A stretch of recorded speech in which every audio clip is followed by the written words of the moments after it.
GS Radio, the best internet radio station worldwide.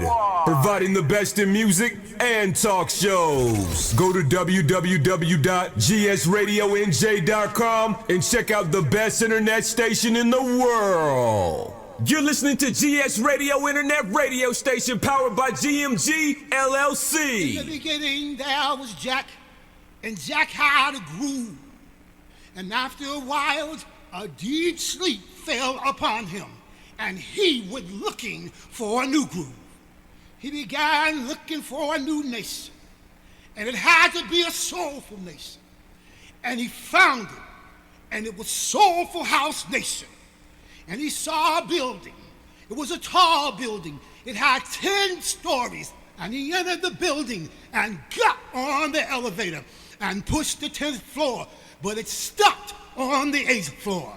And that's where he found his new groove. And he began to jack and jack and jack and jack. And he knew that this was it. It was Soulful House Nation on the 8th floor. Get ready, get ready, get ready.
Get ready, ladies and gentlemen. I am DJ Dan, Soulful House Nation, coming to you live from the 8th floor. I am the unusual suspect. We have a great one today, ladies and gentlemen. We got another one today. Well, so here's a quick overview. Just when you get a minute, go back and check out last week's show. We had DJ Jello on. DJ Jello's been played in different countries around the world, and we're fortunate enough to get him last week. We're going to talk to you about what's coming, straight from the street, and then we're going to play a classic, and after that, ladies and gentlemen, the high point of the afternoon, we're going to have a special guest, Gerald Roney. And I got to tell you, I'm super excited about this because we're going to have a lot of conversations, and he's going to go deep. So here we go. So everything in terms of the schedule may go out of the window, but that's okay. We're going to rock with it. So anyway, according to Track Source in the Soulful House category, the number one song is by Louis Vega. Kamal is on the vocals and it's called Tonight. Chuck, can you play a little bit of it? But as usual, I'm going to play a snippet because Facebook has this nasty little habit of shutting us down and muting us out. Also, too, just want to give a big shout out to King T Finesse and Ariel Shante for our theme song, and Chuck Roberts for our audio drop. You can find us on YouTube. You can find us on Facebook, of course. Vimeo, X, Twitch, and the website, and a whole bunch of other places. So, Chuck, why don't you drop that new track by Louis Vega and Kamal? It's called Tonight.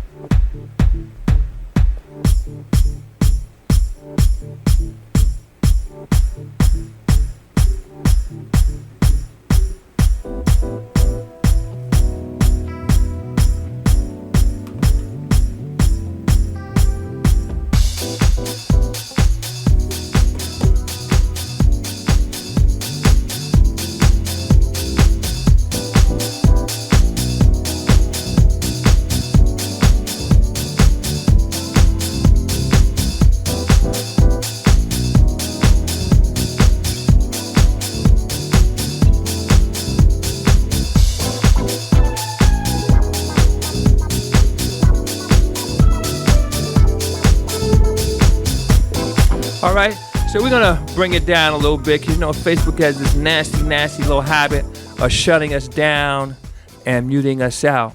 So here's a quick few little things here. I want to tell you, this weekend I had a great time. I need to tell you, actually all week I had a great time. Starting with Thursday. Thursday I had my first opportunity to go to Cafe Z, what Tony Green is doing. I think what he's doing is really good. He's got a great vibe there. The music was good. And the people are good. The food was good. And this week's featured guest was DJ Mac. So we went down there.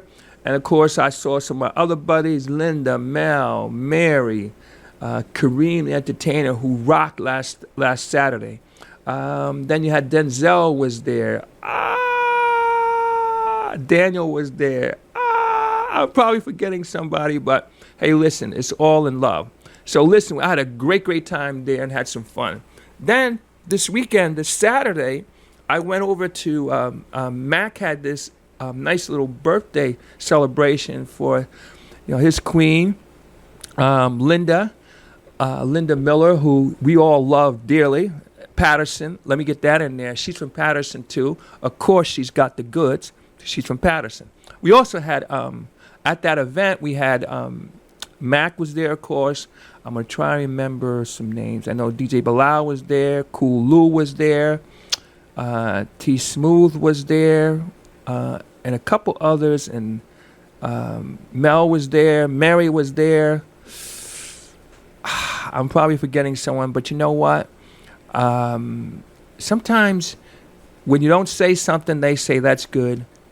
But then again, sometimes it's good when you say something because you at least acknowledge the people that you can remember. If I don't remember, sorry. But in the meantime, too, we had a good time. I had some good food, heard some good music. It was like that. Then I left there, and Jihad was doing his thing down at the Veterans Memorial Park. By the way, he'll be back there August 3rd. He's gonna be doing another thing. So last Saturday he had let's see, he had Mark Lewis, Mark Francis, he had Beloved, and Jihad. So do I have to tell you? As you can imagine, the place was packed. It was packed. So not only do they have the goods, but they can pull. So that was a good look. Hey, if you're on the live, please share. Ivan, what's up? Long time. Anyway, so a lot of stuff happened this weekend. Okay, now a couple other things. This weekend, Lincoln Park. Lincoln Park is going to be a big deal. In addition to me hanging out, we're going to be hanging out SOULFUL Nation, but also Deep House Magazine will be there. So this is an opportunity to come over, get some information. We got the new issues that are out, one with Terry Hunter. We got more coming out. It's just really good. This thing is really popping. Then next week on this same show, we have Lil Ray coming on. So we got him. So it's there's a lot of stuff happening. There's a few cuts I want you to check for. There's Aaron K. Gray has this track called I Am Everything. David Barber asked me a question. And also Arnold Zaylin has a track called Nothing. So there's a lot of good stuff is really, really happening in the community. So listen, let's play our old school song of the week, and then, ladies and gentlemen, we're gonna get to it. We're gonna get to it. Ladies and gentlemen, Kingfish is on the line. He's in Winston-Salem, North Carolina, still rocking. We go back to Xena days and more. So for those of you out there who remember, man, that just brought back memories. Chuck, would you play that track? It's Bohannon, South African man. We're gonna play a little snippet.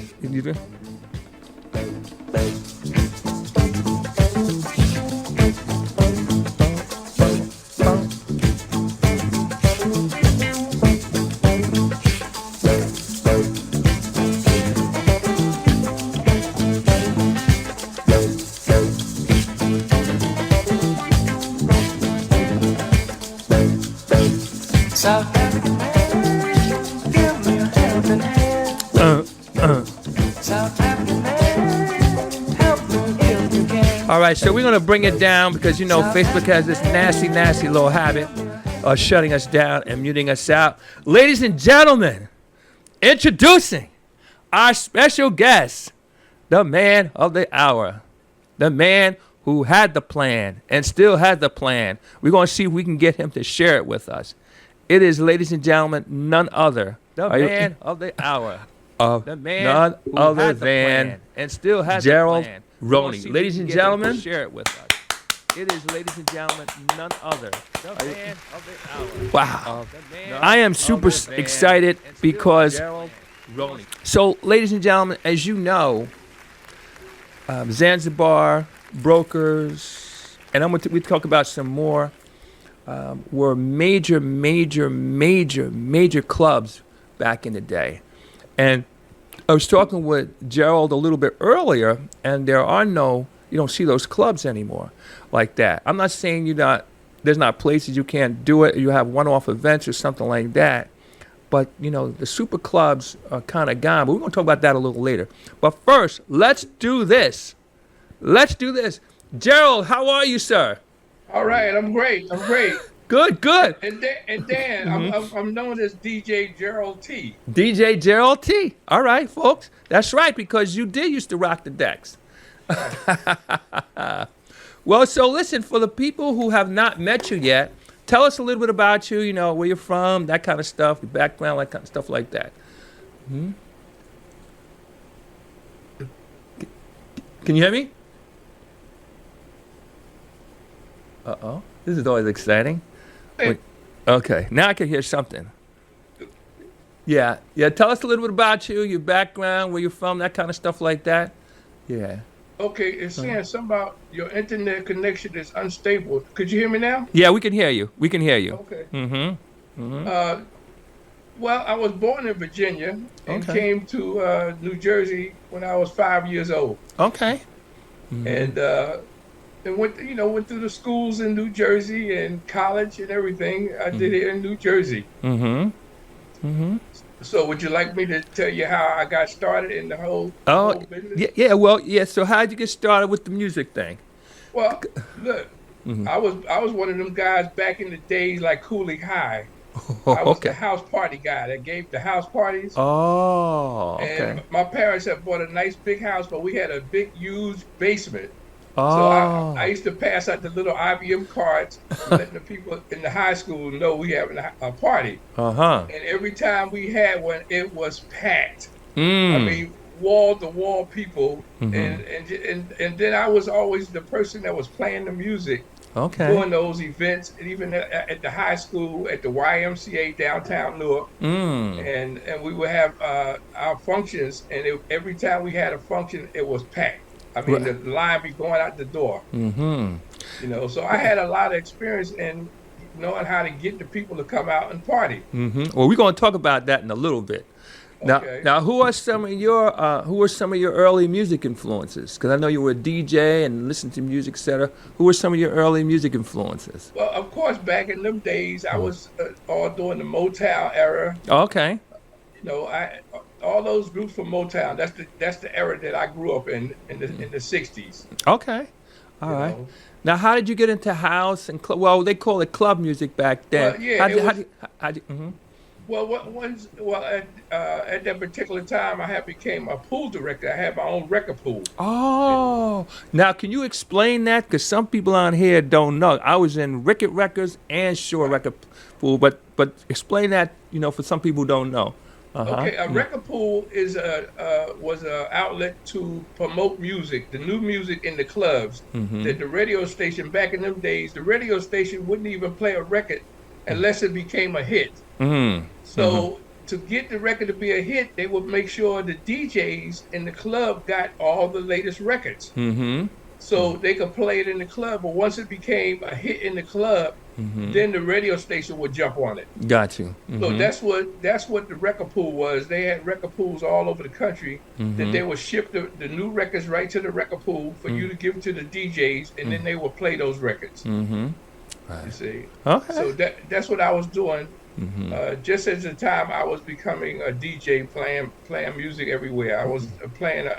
Matter of fact, I was doing playing at this wedding reception place in Newark. They had 3 rooms, and I would have all the rooms had their sound system in it, and we would. I played in a lot of those wedding receptions, and that's before I got started working in a club.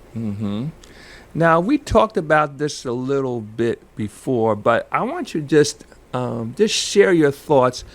And I asked you about where do you see this whole club music, house music thing going? And the reason I ask you that is because you were in this thing from the door. And you've seen the evolution, and we talked a little bit. So tell us your thoughts about what you see and that kind of scenario. Well, my thoughts on the music that's out now is very difficult for me to figure it out, because back in the day we had record stores and everywhere where you could actually go into the store and buy the music that you hear or you like. Nowadays they don't have it like that. And plus the DJs that's playing them, they don't tell you the name of the song. They don't tell you what it is or where you could get it. So it's up to the person nowadays to even figure out what's the name of the song. Yeah. Or where could I go get the song at? Yeah, you got to really, well, I got to say have Shazam, but really you got to be Sherlock Holmes today to get some of the music. Yeah, if you're not buying it, if they're making a CD or a USB or something, you may even get the songs on there, but you still may not know what the name of the song is, because they don't list the name of the songs on the USB or the CD. Right. Well, you know what's interesting about this too is that when you're out and you hear music that you like, it's very difficult in some situations. But back in the day, you could go in the store and say, "Hey, Gerald, you know that song that goes humming, humming, humming, humming, humming, humming?" They go, "Oh yeah." And I know what you're talking. And now the other thing too is now they got algorithms. But see, the issue for me with the algorithms is the algorithms aren't on the streets. And that guy, no reference to man or woman, but that person in the store had their ear to the ground. They saw what people were asking for and stuff like that. You could have those conversations. They could play it for you. So that was a little bit different flow. Not to mention, you could bump into people who say, "Oh, yo, man, this is hot and that's hot." I mean, can you speak to that, and especially from back in the day? Yeah. Well, I just knew that when we had the record store, we had DJs that worked in there, and that's how they was very helpful to the customer. That most of the DJs know what was being played and the hot numbers, and so they were able to help the people out. But even then, back then, you was able to buy the music on some type of format. Now, how do you buy the music? On what format? Well, most of it now you can download it. Like there's like sources like Track Source, Apple Music, iTunes. Well, that's Apple Music. What else? Amazon. It's on Amazon. But the thing is, again, I think what we kind of miss is that the algorithms are not on the streets. Right. They're not in the clubs listening. They're not like you're not having that person-to-person conversation with other DJs who say, yo, man, look, this cut right here is blazing. And so those things are missing. Those things are missing, you know. And, you know, I don't know how we make up for it. I don't know. Maybe we can make a virtual online, I don't know, record store. I don't know. But Yeah. yeah. I know when I hear, to me, I just hear when I hear a DJ playing, because I watch and listen to a lot of DJs on Facebook when they doing their shows or whatever. Mm-hmm. Those track beats, those African trap beats that they playing, Mm-hmm. how would you know what the name of that is if you wanted to go buy it? It is tougher. It's tougher. And, you know, again, you can use Shazam's free Shazam, but at the same time, Shazam doesn't know a lot of those songs. Right. And you got nobody you could check. And again, so those are some of the things that are missing these days, you know. I remember going into the store, and then, like, I'm from Patterson, so I'm sure you heard of Record City. Yeah. It's going to Record City, and then you'd have to watch the meter, all this kind of stuff. This was all part of the thing. Wait, can you hold on a minute? I got to put some more money in the meter. You know, like, you have Well, that good kind look, yeah, I know Patterson very well. Mm-hmm. I went to William Patterson University, Okay, good. Mm-hmm. All right. so which was Patterson State before it became William Patterson. Right. So you go back a hot minute. Well, listen to this. Now, here's my question. Now, most people just listen or dance to music, but you became a DJ, a club success, architect is what I'm calling, an owner. Now, tell us about the journey and what influenced you. I mean, to say, hey, look, you know, I just don't want to dance or listen, and say, listen, I'm going to become an active part of this. What was, tell us about that journey and what influenced you. Well, back in them days, I say the 70s, most of the bars, or what you ever call it, wasn't no real big clubs back in them days. Mm-hmm. They had bands that played. Bands that were playing at every club. DJs didn't even start coming out. They had a jukebox that you could play in between the bands when they take their break. Uh-huh. So what I did as a person that was playing music, because I was loving music. I told you back when I was doing the house party thing. Mm-hmm. And so I went to, I'm going to tell a story about, it was 430 Broad Street. At that time, it was the Holiday Inn. Oh, okay.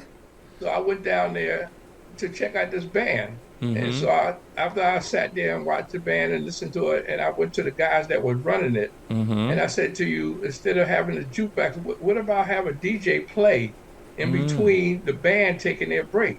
So they said it sound interesting. We'll try that out. So I bought my equipment down there, set it up in the dining room area, which was next to the bar area, and just in a matter of a few months, I had the place packed with people coming down there to dance. Wow. Because the band, they drew maybe 25, 30 people. That's what used to come down there and watch the band play. Mm-hmm. Guys that was running it came to me later on and said, Gerald, we getting rid of the band. And I said, why? He said, because everybody that's coming down here is coming for you. And I said, oh, okay. So I had this place packed with 200-300 people coming down there every night. Okay. Wow. Okay.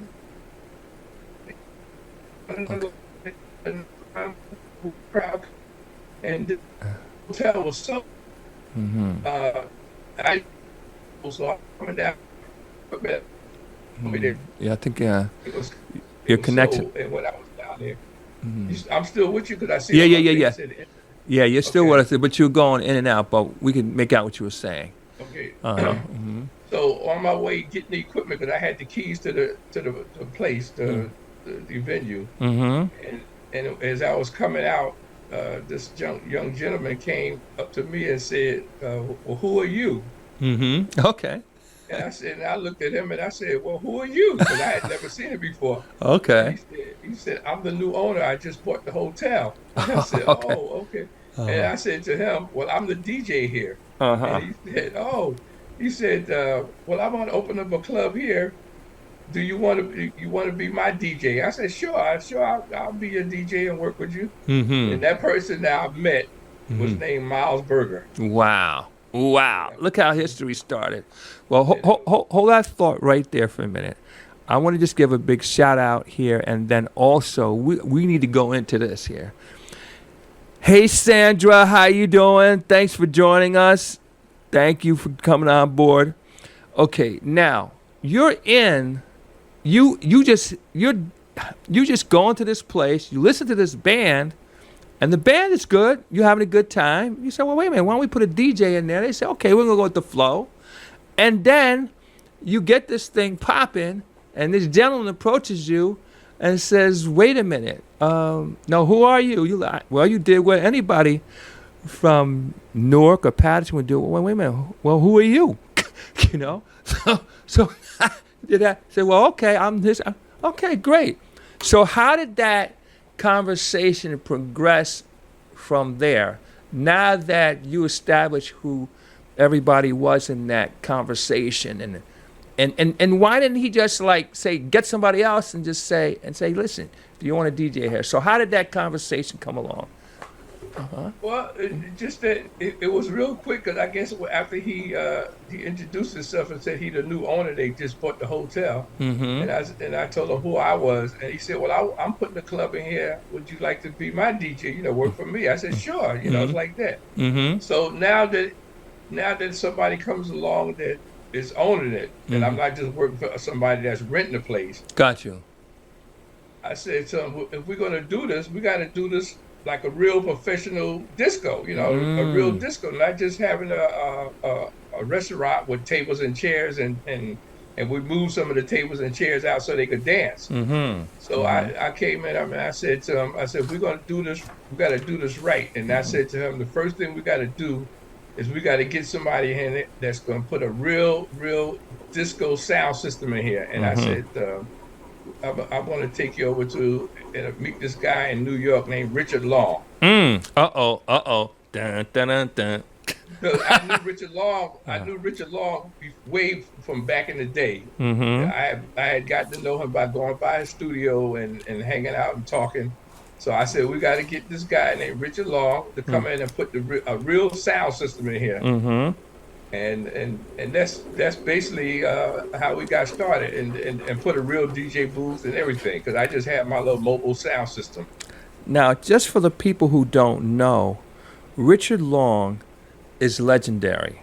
Yes. And he was known, he was the person, the guy to put the sound systems in major clubs. He's the one who put the sound system Zanzibar. He put the sound system in the Cheetah Club in Patterson. He put it in Garage. Yep. Yeah. Put it in the Paradise Garage. Yep. The Limelight. Almost every big club in New York. He was that guy.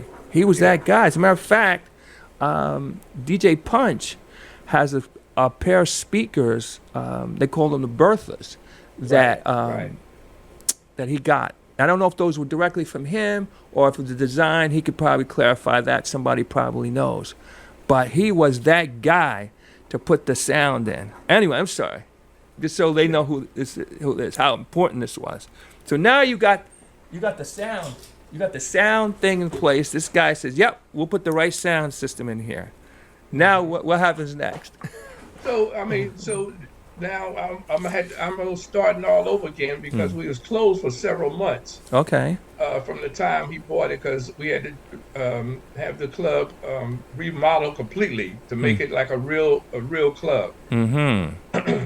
So opening back up again, we started out with maybe 25 people showing up at night. And it took me a while to really get it built back up again. But the way I was, as far as how I did it, I make sure when I entertained the people that came, they was so excited and enjoyed themselves, that was my advertisement. The advertisement was the people that came to go tell other people. And each week you would get a little bit more, and they would go out and tell other people. Did you get a little... I'm sorry. Go ahead. No, I said, did you get a little nervous when, in the beginning, like, the place wasn't packed in the beginning? Did you get a little nervous? No, because Okay. I knew what my ability was to. Okay. I knew how to go about entertaining the people Got you. and playing the right music and getting them, getting them Mm-hmm. dancing. So I Mm-hmm. had that ability because I've been, like I said, I was doing this stuff from the house, Cooley High type days when you did the house parties. Got you. Got you. Got you. Wow.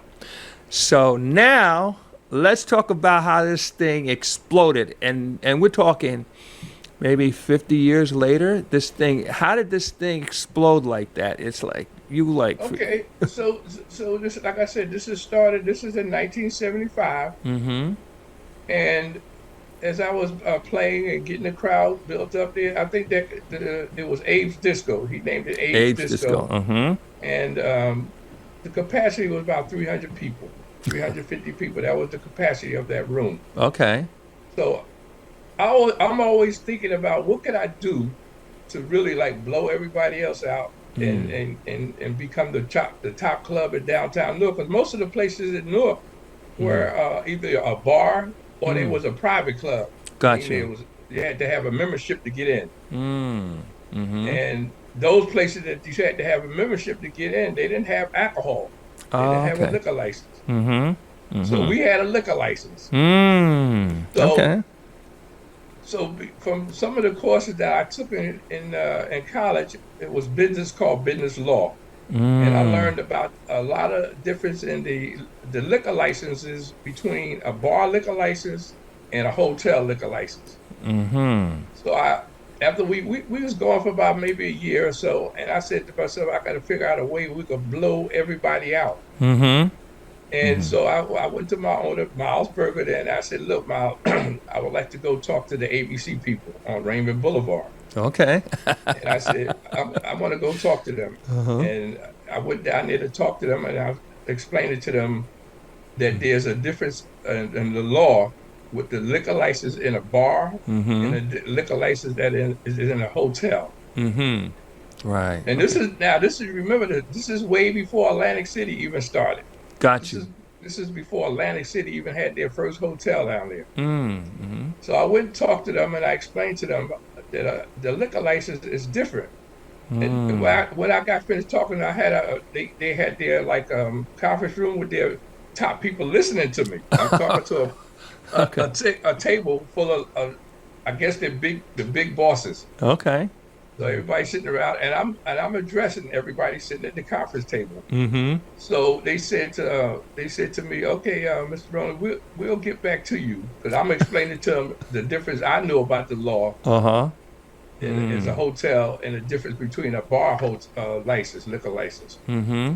So when I came back down there to meet with them again, and the woman came out to me, she said, "Oh, Mr. Roney," she said, "you really know your stuff." Because we didn't even know about that law. This is ABC down the road. They said we didn't even know about that law. Wow. That there's a difference between the license in a hotel and a bar. Wow. Okay. Wow. So then they said to her, okay, we're gonna have a meeting again, and we'll let you know what you could do to stay open past 3 o'clock, because the liquor license that you got to close at 3 o'clock. Right. Mm-hmm. So I'm like saying to myself, okay, if we get this thing done, we're gonna blow everybody out, because now we could not only stay open during the regular business hours, but we could stay open after hours. Right, which was key, right? Right, Yeah. key. So now, remember now, I was live on the radio. Okay. Every Friday night, I was live on the radio broadcasting from the club. Right. So when I got the okay from them and they told me what we have to do to be in compliance, we'll stay on open past the 3 o'clock limit. Mm-hmm. And I came back and explained everything to Mr. Miles Berger. And he got everything set up and straightened out like we were supposed to. And I'm announcing it on the radio. Okay. Now we're going to be open after hours. Oh, And goodness. the first night that we opened up that door, that night that we was going to open up to stay open to 6 o'clock, we had a line. We went from 300 people to 800 people or so trying to get in. So what we did was we didn't charge from the entrance to the club. We charged from the Okay, I'm sorry you went out. Okay. All right, you're going to come back in. All right. Yeah. We can't hear you. So wait till it connects again, and then we'll try that again. Okay. How about now? Can you hear me? Yeah, I can hear you. Okay. Yeah, You said so. You went out when you said so. You didn't charge to get into the club. Okay. Huh? Yeah. Okay, you ready? Yeah. You got me now? Yeah, we got So you. what happened was we started charging at the hotel entrance doors. That was the doors that go into the lobby where you check in at. Okay. Okay. And it was packed on the stairs, in the lobby. The club was packed with over 300. And this is the first night that we were able to stay open at 6 o'clock in the morning. Wow. Mm-hmm. And we went like that for about several months. Mm-hmm. Because we couldn't figure out no other place to put people because the lobby of the hotel was packed every Friday and Saturday night. Wow. Mm-hmm. You know, so it ran like that for about a few months. Now I'm going because every time I get ready to do something different, I would go back to Miles and say, "Look, Miles, we gotta do something in here to open this place up because we can't fit all the people in the club." Okay. So I said to him, "You got the swimming pool out back." I said, we could either put a dome over the swimming pool and use that, or either we could use the ballroom upstairs. So his reply to me was, "Well, Gerald, I rent that ballroom out for $750 a night." And I said to him, just like I looked at him, I stood there for a minute and just looked at him. I said, "Okay." I said, "But let me ask you this here. How often do you rent that ballroom out? If you rent it out once a month?" Sometimes, because look, I've been there. I was there for many years before this happened. And I said, "I know there's months that go that the ballroom never get rented." Right.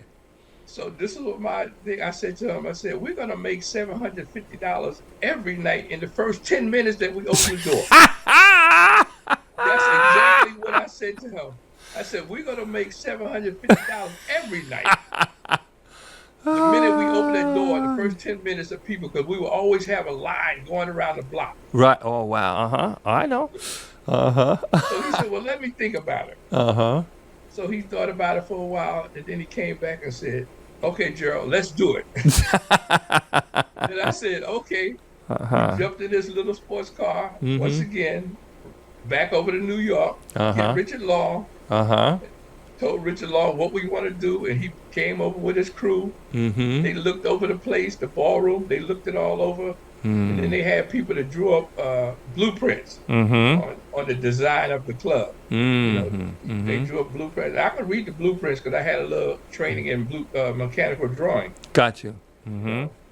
And one thing I'll never forget what Miles said to Richard Long when they was building it upstairs, and he said, "Whatever my DJ needs in his DJ booth, you give it to him." Okay, now. That's what he said. Whatever he needs, you give it to him. Wow. Wow. So now you got one of the biggest, fabulous clubs opening up in the New Jersey, the East Coast. Wow. Now it ran on for many, many years too. Yeah, we went. I know we had the grand opening in Labor Day weekend of 1979, and we ran until about the early 90s. Wow, that's a long run for a club. Yeah. Wow. Now, but you weren't finished. You were not finished. Right. You worked other clubs. Let me give you a couple shout outs. Hey, Alvin, how you doing? Mary, how you doing? Hey, listen, so you weren't finished. You played a hand in other clubs, and then also you opened up Brokers. So first of all, tell us about the hand you played in some of the other clubs, and then too, let's get into Brokers and what happened there. So Miles had two other hotels that he wanted to put a club in. So the first one he opened up was Club 88. Club 88. Right.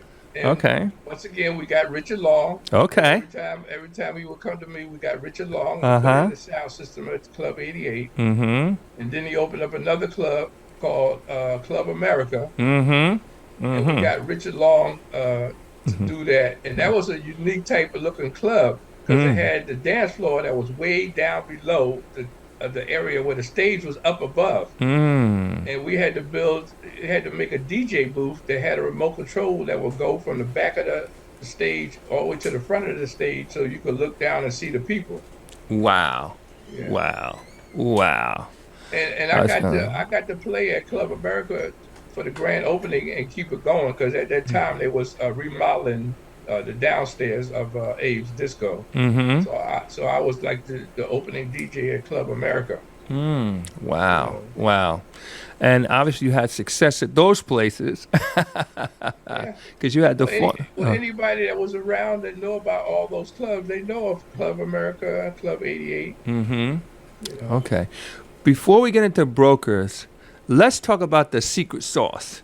Like, cause you know, like right nowadays, going back to that time, say pre-Zanzibar, that kind of stuff like that, there was the bar scene. Like now there's the bar scene. People have one-off events or they might do an annual this or something like that. But, you know, I don't know of in this area like a major club that's like packs it out night after night or whatever days they're open.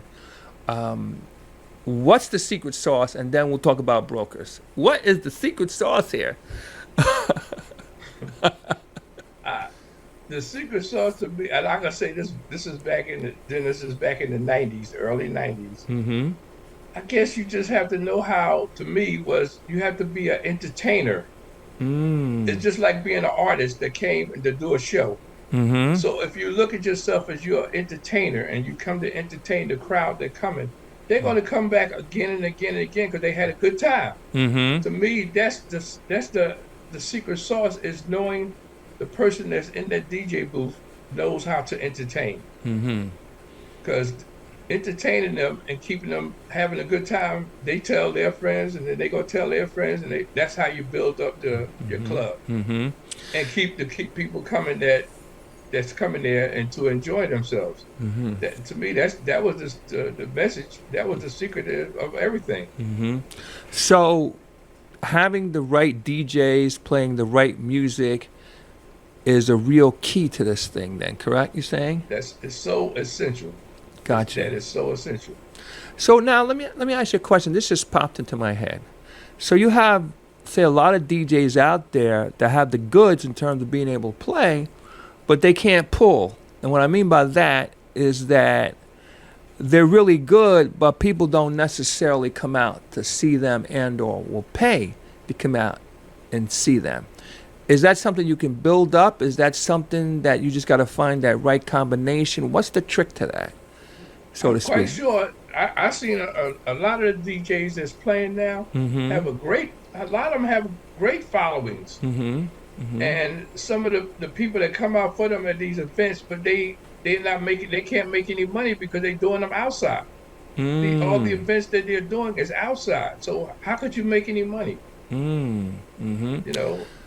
But now how can, because you know what, like so for example, they just had the Chosen Few picnic in Chicago, and my understanding was I was told that the prices for the general admission was $80 a person, and the backstage was like $300. Now think about this for a minute. Like I don't know how many people came out. I've heard 30, 40, whatever the number.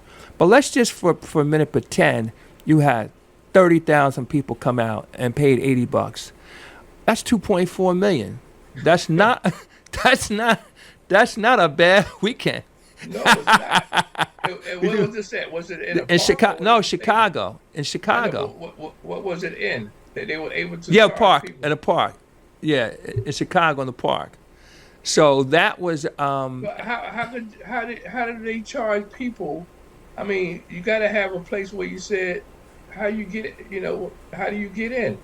Well, I don't know how they did it, but they apparently either have it roped off or something. You got to have entrance, whatever. But the point is that in Jersey, a lot of people complain that they cannot get, they can't get people, people squawk at paying $10. But now watch this. Like, a lot of people will squawk about paying $10, but let's say they go see Patti LaBelle, and God bless her. That could be a $300-$400 night. Think about this for a minute. Okay, so you buy the ticket, you get decent tickets, you got $100 a shot, all right? Then, on top of that, okay, now let's say if you want to dress up, so you're going to spend money there. If you want to get your hair did or get your hair cut, I don't know, that's money there. Then on top of that, then let's say you're going to go out for dinner after you have a few drinks or whatever you do, that's money there. Then if you got to park, that's money. So you're easy, 300, 400, 500. If you got to get a babysitter, forget about it. But in Jersey, in a lot of places, they complain about $10, and a lot of places charge $5 or no money to get in. So again, how do you get them to pay? Because you were getting to pay. You were getting them to pay. Mm-hmm. What that is, when the people that could afford it is going to come out, and they're not going to complain. That's the way I look at it. Mm-hmm. They're not going to complain because they could afford it. So I don't know who you be saying that they complain. Mm-hmm. They then don't go out. Mm-hmm. That's how I look at it. Mm-hmm. If you have a problem with affording to do these things, then don't go. Mm-hmm. That the people that you see that's packed in there, Mm-hmm. that showed up and sold out the tickets, they ain't complaining because they could afford it. Mm-hmm. Mm-hmm. So getting the right audience too is real key then. Well, I mean that's what anything. That's what any show or anything that you would do. Mm-hmm. I mean, if you want to take a trip to Mexico. Mm-hmm. And you can't afford it, how you gonna complain? Right. Then just go to your neighborhood swimming pool. They ain't gonna charge you nothing to get in there. Now let's move on to brokers. Tell us about that journey and how did that start and how did that work? Mm-hmm. Well, during the Aves disco days, I was doing events for some gentlemen that worked at Verizon's and a couple other places, and they was doing the after work parties, and so they brought it to which was we was at downstairs was called Aves Disco, and they had their own mailing list and their own following, so their people was coming in, but what happened is during the time that I was playing for them, I tripled their crowd. They went from a certain amount of number to, man, our crowd is packed now. They was like, this guy done packed our crowd that they had their following, but I tripled it. So they got together later on. This is a few years later, after the Zanzibar thing had died down and everything, and I no longer was DJing anywhere. And they got together. They wanted to put together a group of guys to open up a club, and they said, but he said, if we're going to do this, we got to get Gerald T. That's what they said, just like that. We got to get Gerald T in as a partner. So they called me up and told me what they wanted to do, and we want you to come in with us because we're going to need you to get the crowd going. Because now, remember now, when I was there, we had an older dressed crowd. Eventually, Zanzibar turned into another type of crowd. Later on, later on it became another type of crowd that the older dressed up people didn't want to come to no more. Got you. So that's the crowd that we had to try to capture again that I had originally started. Got you. So we got together, had meetings, and we put our money together. We put our money together, and we came. I'm gonna tell you this: between the five of us, we came up with close to $200,000. And that was back in the day. This is back in 1992. This is 92. I had our meeting, and the guys that we had, the four of us or five of us that got together, we all decided that we're going to put X amount of dollars in and be equal partners. And we was able to come up with $200,000 to open up a club. Wow. So we went to, at that time was called the Irvington Manor, right there in Irvington Center. Okay. And we went there and we opened up that place, and it holds about 250 people. It didn't take me no more than maybe a month, I say, to pack. We had it packed. Right. We had it packed with the back to, you got to come dressed, a suit, tie, whatever. The girls were dressed to the T. We were packed. But we got to the point where we couldn't even fit the people in the club. We had them standing outside, but we couldn't put no more people in there. So that's when we approached. We went and approached Miles Berger. Okay. Taking over Club 88. So he said, yeah. So we bought the liquor license from him. And Gotcha. we didn't have no problem of having our crowd go from one venue to another. Right away, when we went to Club 88, which was already set up with the sound system, everything was already in there. The first night we was there, it was packed. And it stayed packed like that. We ran for about 13 years. Wow. Every Friday and Saturday, we was packed. Wow. Now, here's another question. It seems like, or it just happened that way. I mean, dress code was a part of it. Yes. Okay. All right. So what do you say, like today? The dress code is a lot different. Say back, even like when people go to church, people used to dress up to go to church. Now, sneaker jeans, the whole routine. So it's a different flow. Right. What's your take on, like, let's say if there's some basics, you have to have good entertainment. It sounds like you got to have a dress code was part of the formula. You have a great sound system, I'm hearing. Anything else that you think is important? Let's say today, like right now, again, I can't really think of a super club at this point, at least in this area. And today, someone say, hey, let's go get Gerald T. I mean, how would you set up a place that is going to be that spot now? Well, I mean, like, what would you do? Well, I tell you, the things is a lot different. I don't know how you would even address that starting out with the dress code, but I know one thing about the dress code is the mentality of the people that comes and they dress, they act a certain way. I ain't missing my shoe. If you walk around with jeans with your baggy jeans hanging off your butt, and that's a different mentality than a person coming dressed with a suit or a sport jacket on, and the women coming with their Sunday best. Their mentality, their attitude is completely different than if you had a crowd of everybody with their pants hanging off their ass. Got you. Yeah. Do you think it's possible today to create another super club at this point, or is that era past? What's your thoughts on that? Oh boy, that's a good question. I'm telling you right now, that's a good question. Okay. And it's really hard to think about something like that nowadays working or trying to get the people's mentality on that level. Because even in New York, there's no super clubs left in New York. It's none. Right. There's no super clubs left. Everyone that I knew of is gone. Right. But even the ones in New York was more of like a relaxed dress code. Got but you. they still had a different mentality. Like if you were trying to go to Studio 54, they look at you and they judge you by, let me look at you. Right. No, you can't get in. You know what I'm saying? That's how they were. I know. Right. Because I got in. I went to Studio 54 at least 5 or 6 times.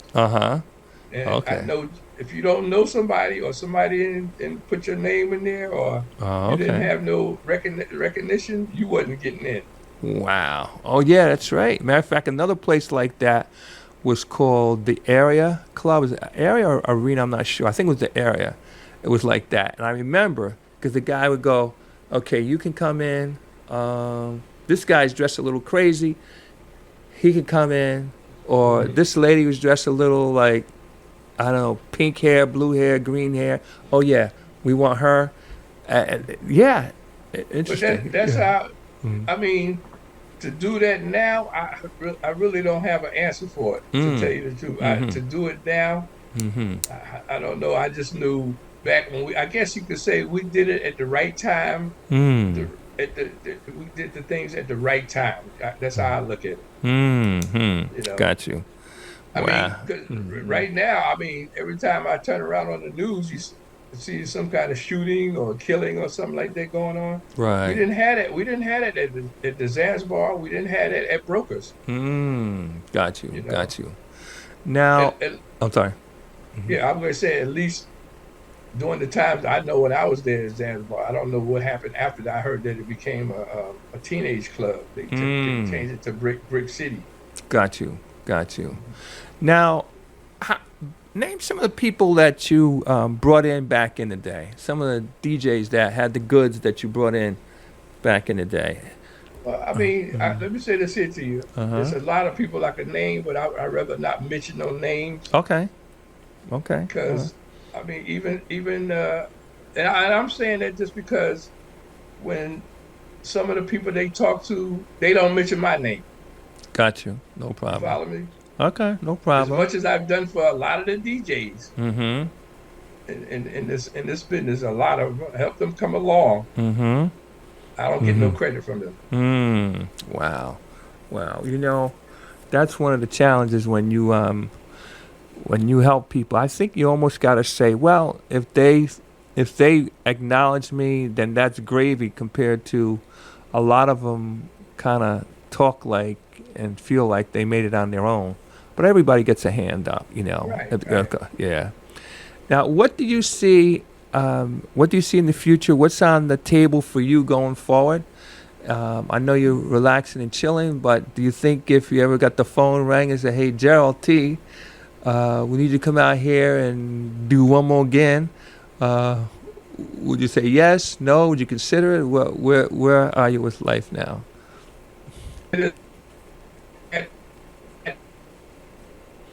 Been invited to come into the you hear me? Because I think Yeah. You just went out. Okay, so I'm listening. We can hear you now. So I've had the opportunity not just to come out to be a DJ, but to be involved in the business that they want to start, and I said no. I said no because I'm at peace with what I'm doing now. I'm retired. I did very well financially during the time I was out there. My life is. You still there? Yeah, I'm here. I'm listening. Because a blank, your screen. Okay, now you're back on. Yeah. Okay. So my life is that I'm just a nice retired person enjoying the rest of my life that I have left. Oh, okay. I'm not interested in doing any other kind of business. Seriously. Okay. All right. Interesting. And I've had opportunity. I've had somebody ask me to come in with them, and that's okay. I appreciate it. You know? Right. Wow. Delmar, what's up? Delmar said, Musica is a super club in New York, but remodeled smaller, body and soul, last night. Then he says, to get credit for yourself by giving props to who you brought in, it is about business, not catching feelings. That's his perspective. So that was a comment. Yeah, that was his perspective. Like he's the one who hears some names, but a lot of people worked at Zanzibar. A lot of people worked at Brokers. I know House to Runway did like a Brokers reunion. They brought some people out from back in the day. We have some people they do Zanzibar reunions, and they bring people from back in the day.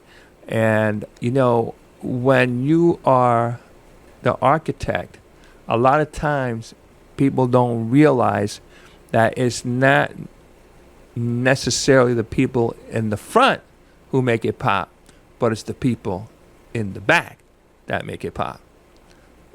What do you say? I say yes. it's just like you have a team to be very good, and you see the players, but you don't necessarily see the people who put those players together. So that's always very, very, very powerful. Interesting. Mm-hmm. Well, listen. Let me say this to you. So when we started Brokers and I was the DJ and I was bringing the crowd in, I told the guys that I was getting involved with. I said I'm going to do this for a little while. Cause I was getting up there in age. I said I'll do it for a little while to get it going. But then I'm gonna bring in some other DJs that I know is good. They're gonna take over for me. So I'll mention their names for you since I bought them. And he's one of the DJs. He's still playing now. He's playing on Wild Radio. Is DJ Andre Francis. Okay, Andre Francis. Okay. That's his thing on Wild Radio every Saturday, and he's still playing. And the other guy is DJ Greg Russell. Greg. Okay. All right. So those are the guys that I brought in to replace me. Okay. At Brokers. Now here's a question: how can you tell if somebody has the goods, and can they pull?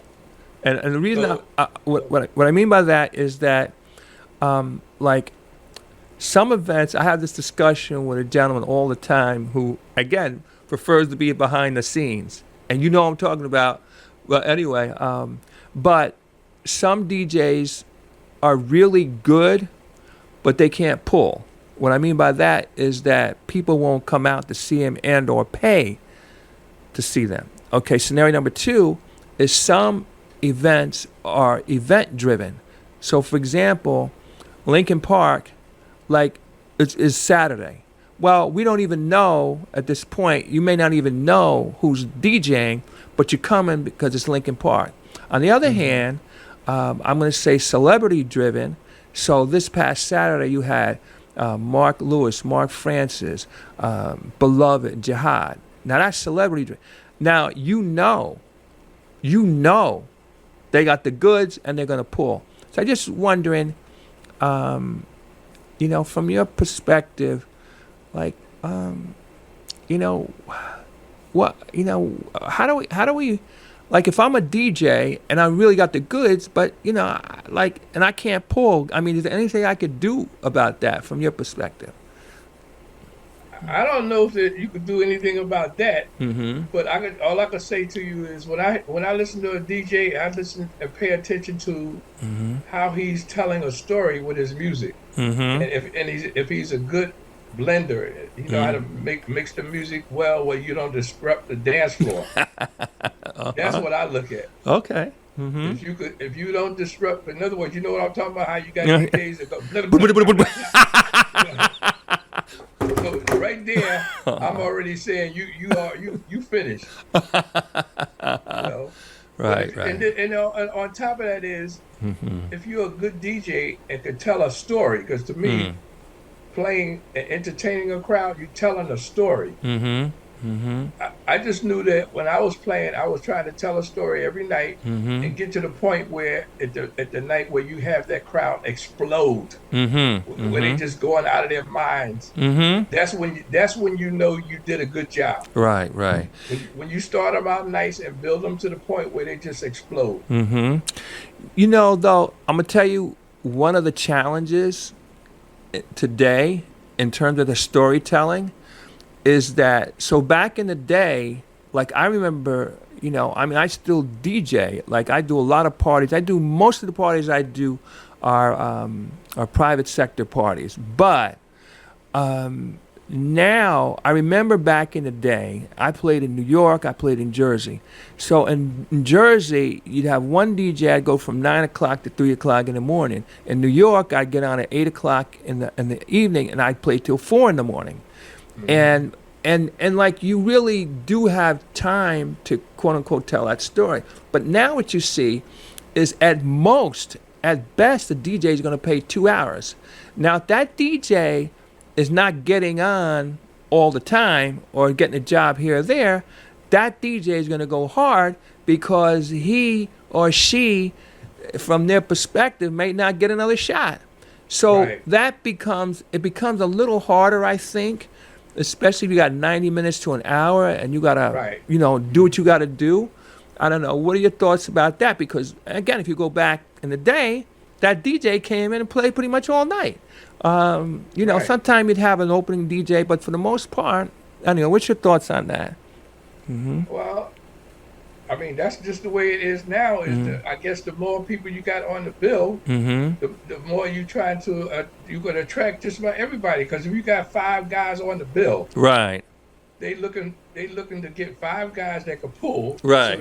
So you can get 1,000, 2,000, 3,000 people. Right. Mm-hmm. Well, back in the day when I was playing, you was the only one on the bill. Right. Especially if you playing at a club every week. You the only DJ playing every week. Right. So you got to do the job. You got to do the job to make that place go. Interesting, right? Because if you don't do the job, then what? The club is out of business. Right. Either the owner said, "I got to get me another DJ." Right. Listen. That's how it goes. Yeah, he gonna play that. He gonna play that song that no DJ wants to hear. Hit the road, Jack. Anyway. But that was how it is back in them days. Nowadays, you got to have 5 or 6 people on the bill. Right. Well, I don't know what's that telling you. Is that telling you if there's any one person that is that great? Well, I don't know. Yeah, that's what I'm saying. The way it's promoted nowadays is there any one DJ that you could put on the bill that will pack the house? Right. And or you got to put 5 DJs on the bill to get their following from each DJ. Right. I see that more and more. Sometimes for example, if you have a combination of DJs and you have a certain group, let's say it's celebrity driven. And what I mean by that is that unless Billy Bob and whatever, and Homie the Clown or whoever are there, people not coming out. So let's, for example, like Veterans Memorial Park, which Jihad and them played. Well, let's say if you announced Billy Bob, Billy Bob, they might not come out. But when you announce, when you announce Jihad, Mark Francis, Mark Lewis, and Beloved, people are coming out. Right. So it's just interesting how the flow has gone over the years. So Delmar says promote the event, but hope you're an opening act. Then bank on the rest of the lineup to pull the crowd. And then he mentions Kerry Chandler. Kerry Chandler, very popular. Wow. Listen, we're right down to the wire here. Any final thoughts or things you want to highlight that you want to share with us that we should take as good wisdom?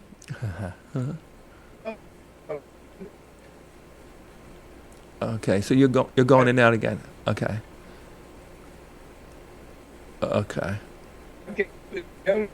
Okay, you're gonna come back in. I can't hear you now. Hello? You hear me? Yeah. What? Just try it again. Yeah, could you hear me now? Now we're good. We're good. Okay. Yeah, I see my internet thing just came back up. Yeah, no problem. It must be going off and on. Yeah, no, But we're good. I think that the most interesting thing is to see somebody. I would like to see somebody go back to the old days and open up a really nice club. When I say a nice club, I guess there's several kinds. You can open up one for the young people, and hope you don't have the gangs and stuff in there. Right. Or you can open up a nice older club for the people that comes out. And see, that's another thing. Could that be done now? I mean, I always thought about that. Could that be done now? And then right now where is there? There's no buildings. There's nowhere where you could put a nice club. And who would be interested in investing millions of dollars and making a beautiful club? Right. See, that's the other thing. You got somebody that's interested in investing that kind of money. And then you got to have. Then there's not many liquor licenses available no more. Yeah, so a lot of things have changed over the years where the circumstances seem like they were just right to make that thing happen, whereas today Right. there's more challenges, huh? Yeah, because I think about that. I think about places, where could you put one? Where Right. where could you find a place with first of all, liquor license, Mm-hmm. and then you got to have parking. Right. Play it, you got to have parking for hundreds and hundreds of cars. Mm-hmm. You know. Mm-hmm. Wow. Wow. Yeah. Well, I got to tell you, I don't know. Maybe down the road, somebody. Dan, maybe you might want to put together some people. Listen. You know what? I got to tell you, I've often thought about it. Just never moved on something like that. I realize the level of commitment that you have to have personally. And you got to have the right people in place, and you got to be willing to invest enormous amounts of money Yes. until you get things up and running. And, for the most part, most of these events, we run out of Hip National Bank. So, most of us either can't or not willing to take a chance that we lose. So I think to do something like that, you got to really be sitting on a lot of money that you're okay with, and or you got to have a serious team in place that can make this thing pop. So Right. That's the other thing. You gotta have the right people. Right. And let me say this here to you: the insurance that we had to pay for our Ooh. car insurance, Ooh. it was unbelievable. That's right. See, that's another thing. That's right. You ain't think about that. Insurance. Right. Hey, then security. Okay. A lot of things. Yeah. lot that of comes things. with. Yeah. And our insurance was something like close to $100,000. And that was back in the day. Huh? That was back in the 30 day. years Yeah, ago, I don't know right? what it'd be now. Yeah. That was back in the 90s and the early 2000s. Right. Wow. Listen, this has been. And now you may have some insurance company probably say, I ain't even never going to insure a club no more. Just think about how many. Every time I turn on the news, they have a shooting at a club. Right. You know. Yeah. I know back in the day, they used to have, it used to be every week, not I would say every week, but every month, at least a couple times, and it still happens now, where they had people try to settle things with guns. Yeah. And then there were people in clubs that said, you know what, we're not doing that here.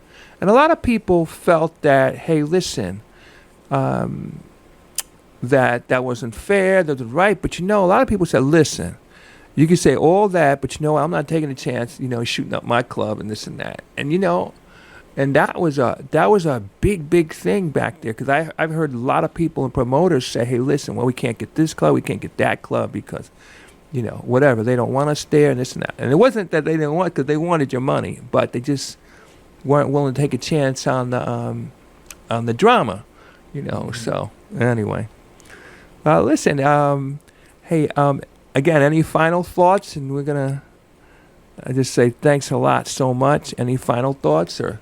Yeah. Well, no, I don't have any final thought. But Dan, I got that DVD. I'm gonna send you. Okay.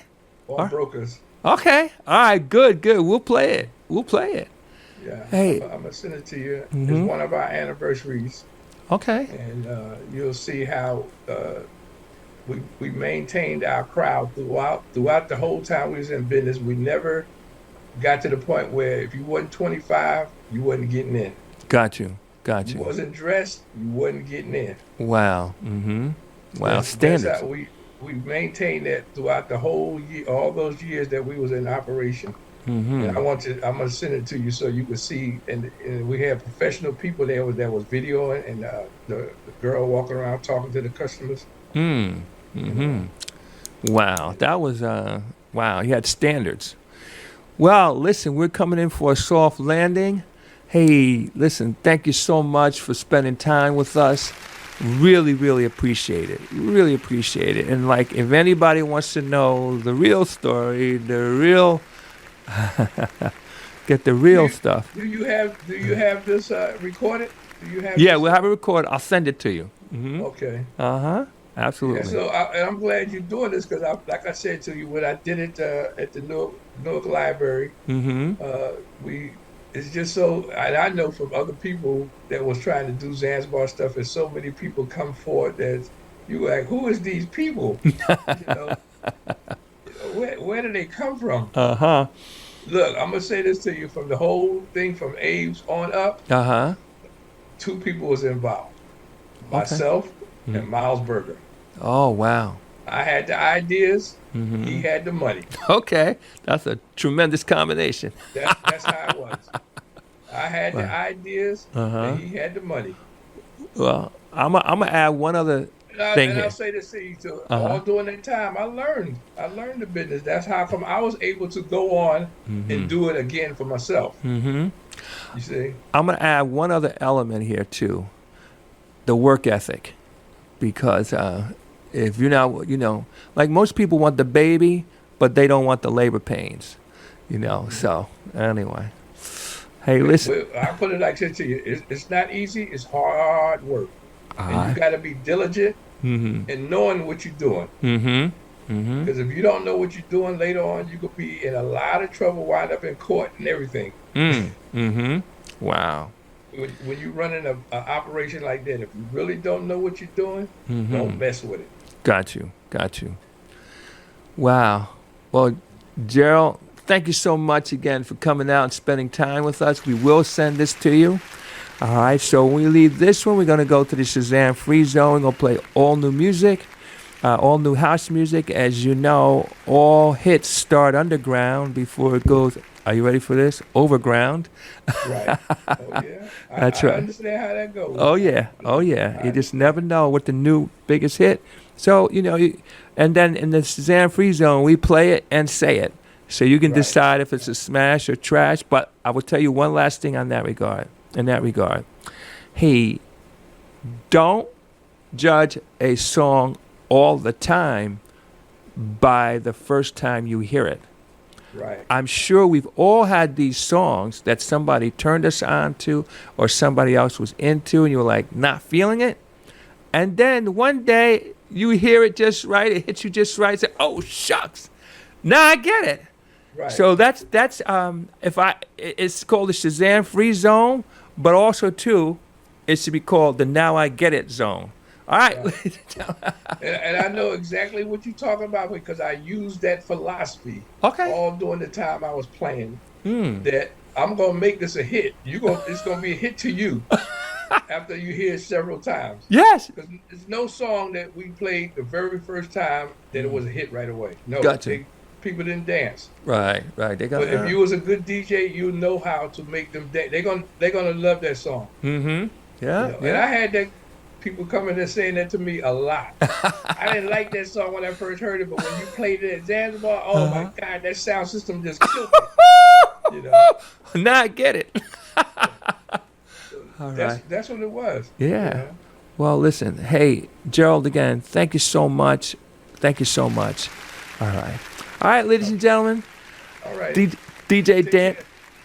DJ Dan, SOULFUL House Nation, coming to you live from the 8th floor. I am the unusual suspect. We're going to start off with a new track.